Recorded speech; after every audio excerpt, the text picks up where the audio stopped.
Perkenalkan, nama saya Dela Danita Rahmi dari Prodi Bimbingan Konseling Universitas Bina Bangsa. Saya di sini akan menjelaskan teori pendekatan konseling Gestalt. Di sini ada tokoh perkembangan. Friedrich Harris Salomon Ferris merupakan orang dari keturunan Yahudi. Dalam proses tumbuhnya, ia sering mendapatkan perlakuan kasar dari ibunya.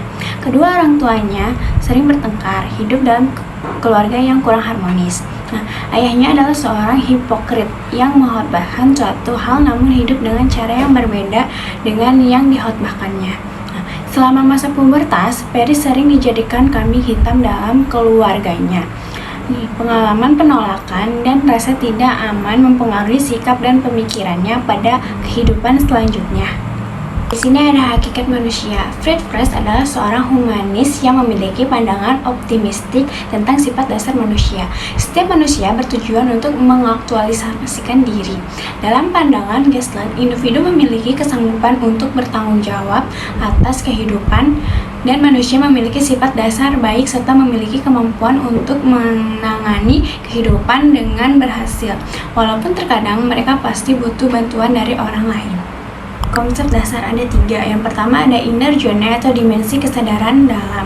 Dimensi kesadaran dalam merupakan dimensi yang terdapat dalam diri konseli yang sulit untuk diamati atau dilihat secara langsung oleh konselor. Seperti misalnya visceral, ketegangan otot dan detak jantung dan pernapasan dan keadaan tubuh yang santai. Yang kedua ada outer journey, dimensi kesadaran luar, di mana kesadaran ini berhubungan dengan kontak atau interaksi konseli dengan dunia luarnya seperti perilaku keseharian konseli, tindakan, cara bicara, atau gaya interaksi konseli. Fungsinya itu untuk melakukan kontak dengan dunia luar seperti fungsi melihat, mendengar, mencium, dan berbicara, sentuhan atau merasakan dan penggerakan. Yang ketiga ada middle zone atau disebut dimensi kesadaran pertengahan. Dimensi kesadaran pertengahan ini merupakan dimensi yang dapat memberikan makna, arti, dan kesimpulan terhadap dimensi inner dan outer dari konseli. Kesadaran yang diperluas dalam dimensi ini dapat membuat konseli mampu menyadari pola-pola perilaku yang kaku, keyakinan yang irasional, dan hambatan-hambatan untuk menuju dirinya yang sehat dan matang baik secara fisik maupun psikis.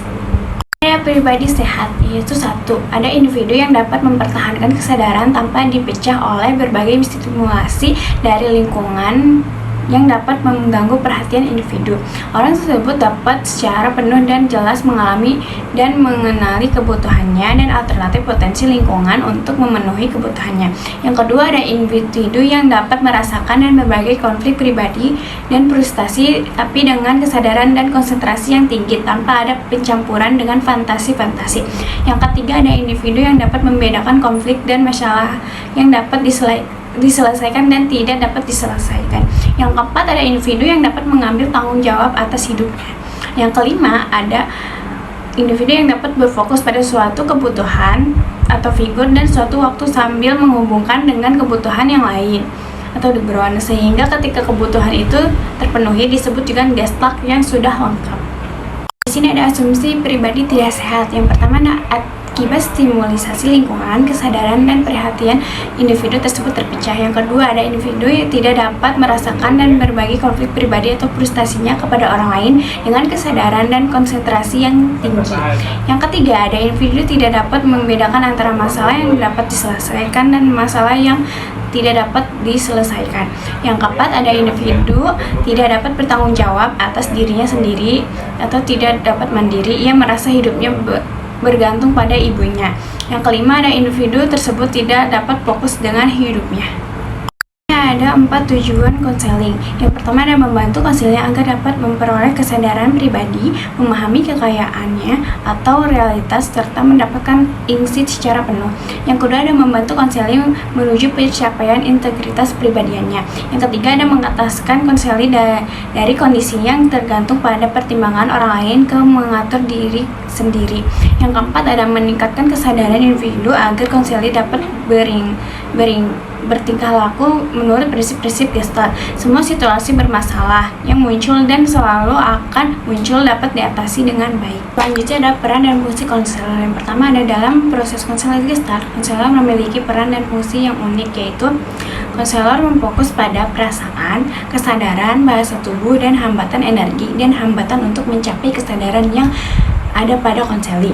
Yang kedua ada konselor adalah artistik partisipan yang memiliki peran dalam menciptakan hidup baru konseling. Yang ketiga ada konselor berperan sebagai projection screen. Yang keempat ada konselor harus dapat membaca dan menginterpretasi bentuk-bentuk bahasa yang dilontarkan konseling. Di sini ada tahap-tahap konseling. Tahap pertama yaitu konselor menggunakan metode fenomenologi untuk meningkatkan kesadaran konseli dan menciptakan hubungan dialogis dan mendorong berfungsian konseli secara sehat dan menstimulasi konseli untuk mengembangkan dukungan pribadi dan lingkungannya.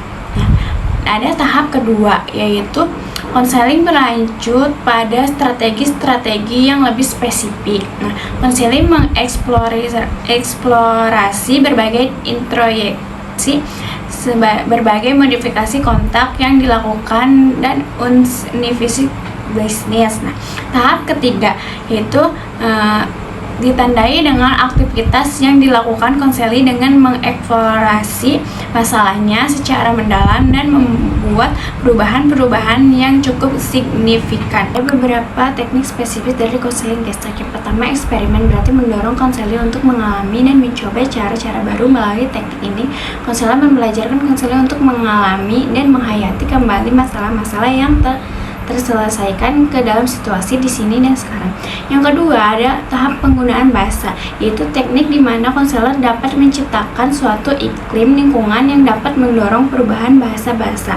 Yang ketiga ada fantasi, yaitu teknik untuk membantu konselor untuk meningkatkan kesadaran dirinya. Yang keempat ada bermain peran, yaitu menjadi teknik yang esensial dalam konseling Gestalt. Salah satunya bentuk bermain peran yang paling awal digunakan adalah psikodrama. Yang kelima ada permainan top dog atau underdog, yaitu menempatkan suatu bagian diri untuk menceramahi, mendorong, dan mengancam bagian diri yang lain dalam rangka menuju perilaku baik. Top dog membuat penilaian dan pengataan kepada underdog tentang bagaimana seharusnya ia berpikir, merasa, atau bertindak.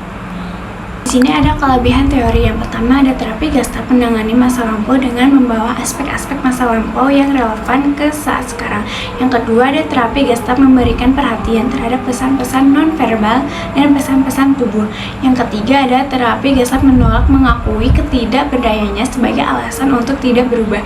Yang keempat ada terapi Gestalt meletakkan penekanan pada konseli untuk menemukan makna dan penafsiran sendiri. Yang kelima ada terapi Gestalt menggairahkan hubungan dan mengungkapkan perasaan langsung, menghindari intelektualisasi abstrak tentang masalah konseling. Nah, di sini ada kelemahan teori. Yang pertama ada terapi Gestalt tidak berlandaskan pada suatu teori yang kukuh. Yang kedua ada terapi Gestalt cenderung anti-intelektual dalam arti kurang memperhitungkan faktor-faktor kognitif. Yang ketiga ada terapi Gestalt menekankan tanggung jawab atas diri kita sendiri tetapi mengabaikan tanggung jawab kita kepada orang lain. Yang keempat ada terdapat bahaya yang nyata bahwa terapis yang menguasai teknik-teknik Gestalt akan mengungkapkan secara mekanis sehingga terapis sebagai pribadi tetap tersembunyi. Yang kelima ada konseling sering bereaksi negatif terhadap sejumlah teknik Gestalt karena merasa dianggap tolol. Sudah sepantasnya terapis berpijak pada kerangka yang layak agar tidak tampak hanya sebagai muslihat.